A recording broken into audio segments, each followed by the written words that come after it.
உங்கள் favourite TV ஷோக்களை இனி miss பண்ண தேவையில்லை. ZEE5 இல் முற்றிலும் இலவசமாக காணுங்கள். இங்கேயும் எப்பொழுதும். வாங்க. வணக்கம். உட்காருங்க.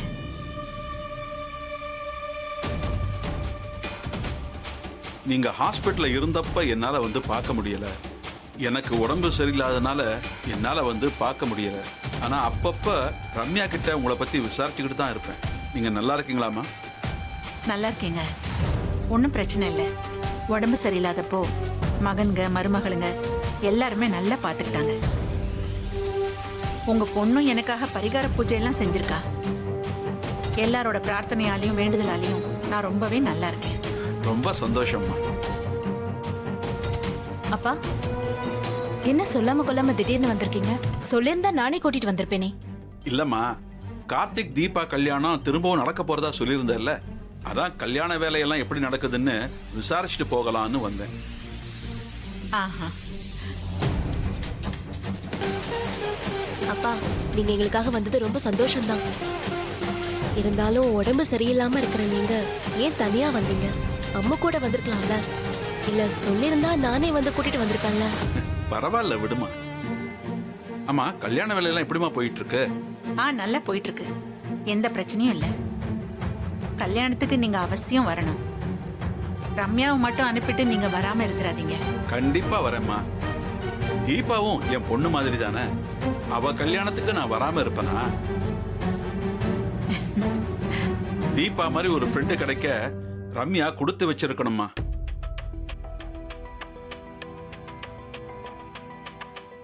தீபா மூலமா உங்க குடும்பத்தோட அன்பும் பாசமும் என் பொண்ணுக்கு கிடைச்சிருக்கிறது எனக்கு ரொம்ப சந்தோஷமா இருக்குமா. ஐயா, ரம்யாவை நாங்க வேத்து மனுஷியா பார்க்கல. இந்த குடும்பத்துல ஒருத்தையா தான் நாங்க நினைக்கிறோம். தெரியுமா, ரம்யா அம்மா இல்லாம வளர்ந்த பொண்ணு. சொந்த பந்தங்களும் பெருசா இல்ல. நானும் பிசினஸ் ஓடிட்டு இருந்ததுனால பாசங்காட்ட ஆள் இல்லாம தனியாவே வளர்ந்தவ. இப்போ உங்க குடும்பத்தோட அன்பும் அரவணைப்பும் கிடைக்கிறதுனால இங்க அடிக்கடி வரா. ரொம்ப சந்தோஷமா இருக்கா. அத பார்த்து நானும் ரொம்ப சந்தோஷமா இருக்கேம்மா. என்ன, இவளுக்கு ஒரு கல்யாணத்தை பண்ணிட்டா நான் நிம்மதியா இருப்பேன். வரந்தான் இன்னும் இவளுக்கு அமைஞ்சு வரல.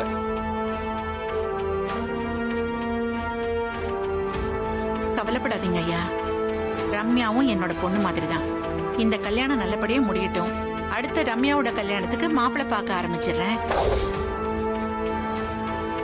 கேட்கவே ரொம்ப சந்தோஷமா இருக்குமா. உங்க மூலமா ரம்யாவுக்கு ஒரு நல்ல வாழ்க்கை அமைஞ்சா என் கவலையெல்லாம் போய் நான் நிம்மதியா இருப்பேன்.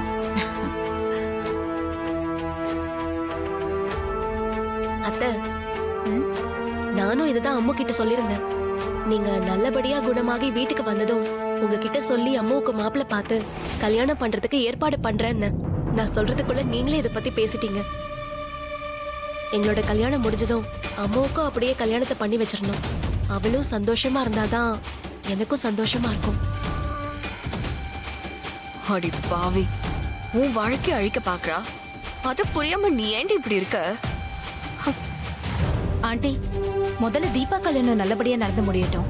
அதுக்கப்புறமா என் கல்யாணத்தை பத்தி யோசிக்கலாம். ரம்யா, கல்யாணத்தெல்லாம் தள்ளி போடக்கூடாதுமா. காலகாலத்துல செஞ்சிடணும். இல்லைன்னா பின்னாடி வருத்தப்பட வேண்டியது வரும். கல்யாணம் பண்ணிக்கோன்னு ரொம்ப டார்ச்சர் பண்ண ஆரம்பிச்சிட்டாரு. இனி அவரை ரொம்ப நாள் கல்யாணம் பண்ணாம ஏமாத்த முடியாது. அதுக்குள்ள அந்த கார்த்தியை நான் எப்படியாவது கல்யாணம் பண்ணி ஆகணும். கவலைப்படாத ரம்யா. கார்த்திக் உன் கழுத்துல தாலியை கட்டுவான். அதுக்கு நான் பொறுப்பு. அது சீக்கிரம் நடக்கணும் ரியா.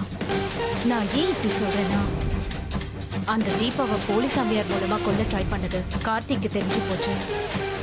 அவரு எந்த காலத்திலயும் என்ன கல்யாணம் பண்ணி ஒத்துக்க மாட்டாரு. அதோட எங்க அப்பாவையும் இப்பெல்லாம் சமாளிக்கவே முடியல. இந்த காரணத்துக்காக கார்த்தியை சீக்கிரம் கல்யாணம் பண்ணியே ஆகணும். அதுக்கு உன் ஹெல்ப் வேணும் எனக்கு. கவலை விடு, எல்லாத்தையும் நான் பாத்துக்கிறேன். இன்னும் கொஞ்ச நாள்ல தீபா இடத்துல நீதான் கார்த்திகோட வைஃபா இருப்ப.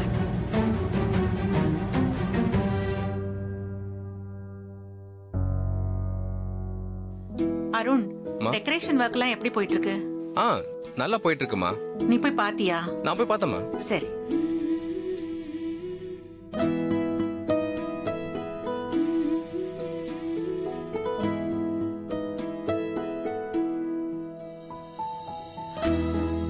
நாச்சியா ஆ? வாங்க. அப்பா வாங்க மாமா. வா எப்படி இருக்க? நல்லா இருக்கேன்ப்பா. உட்காருங்க. உட்கார் உட்கார். ஆ, என்ன நாச்சியா எப்படி இருக்க? உடம்பெல்லாம் நல்லா இருக்கா? நல்லா இருக்கேங்க. ஒன்றும் பிரச்சனை இல்லையே? ஒரு பிரச்சனையும் இல்ல. நீங்க எப்படி இருக்கீங்க? நான் நல்லா இருக்கேன் நாச்சியா. உன்னதான் கிட்ட இருந்து பாத்துக்க முடியல, அதான் கொஞ்சம் கஷ்டமா இருந்தது. போன இடத்துல கொஞ்சம் வேலை அதிகமாயிடுச்சு. அதனால என்னங்க, பிசினஸும் முக்கியம் தானே. இங்கதான் எல்லாரும் என்ன நல்லா பாத்துக்கிறாங்களே. அப்பா நாளைக்கு தானே வரேன்னு சொன்னீங்க, இன்னைக்கே வந்துட்டீங்க. ஏய், எல்லா ஒர்க்கும் முடிஞ்சிருச்சுடா. உங்களையெல்லாம் பார்க்கணும்னு நினைச்சேன், சீக்கிரம் வந்துட்டேன். மாமா, அத்தைய பார்க்கணுங்கிற ஆசையில தானே சீக்கிரமா வந்தீங்க. எங்களை பார்க்க வந்தோன்னு ஏன் போய் சொல்றீங்க? ஆமாமா, நாச்சியாவை பார்க்கத்தான் சீக்கிரமா வந்தேன். போதுமா? இப்ப திருப்தியா?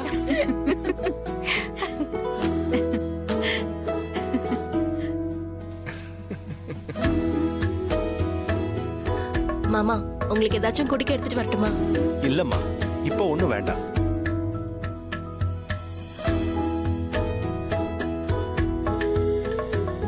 டாக்டர் வீட்டுக்கு வராரு. யார் வர சொன்னது? நான் தான்ப்பா வர சொன்னேன். எதுக்குப்பா? அம்மாவை செக்கப் கூட்டிட்டு போயிருந்தேன். ரிசல்ட்ஸ் வரதுக்கு 2 நாள் ஆகும்னு சொல்லியிருந்தாரு. அதுக்காக தான் வர்றாரு. சரி, நல்ல காரியம் செஞ்சப்பா. இல்லனா உன் அம்மா ஹெல்த்த பாத்துக்கவே மாட்டா. வாங்க டாக்டர், வணக்கம். உட்காருங்க. வாங்க. மேடம் எப்படி இருக்கீங்க? நல்லா இருக்கேன் டாக்டர். மருந்து மாத்திரையில கரெக்டா ஃபாலோ பண்றீங்களா? ஃபாலோ பண்ணிட்டு தான் இருக்கேன். நான் மறந்தாலும் என் மருமக தீபா மறக்க மாட்டா. கரெக்டா நேரத்துக்கு மருந்தெல்லாம் சரியா கொடுத்துருவா. ஆபரேஷன் பண்ண இடத்துல ஏதாவது வலி இருக்கா? அப்பப்போ லேசா வலிக்குது, மத்தபடி எந்த பிரச்சனையும் இல்லை. நர்ஸ், பிபி செக் பண்ணுங்க. Okay doctor.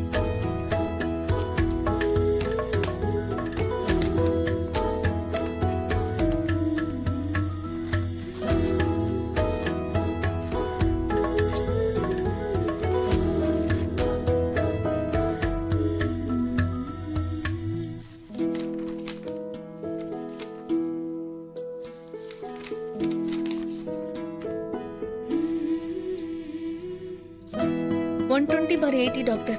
Okay, BP normal தான். Okay doctor.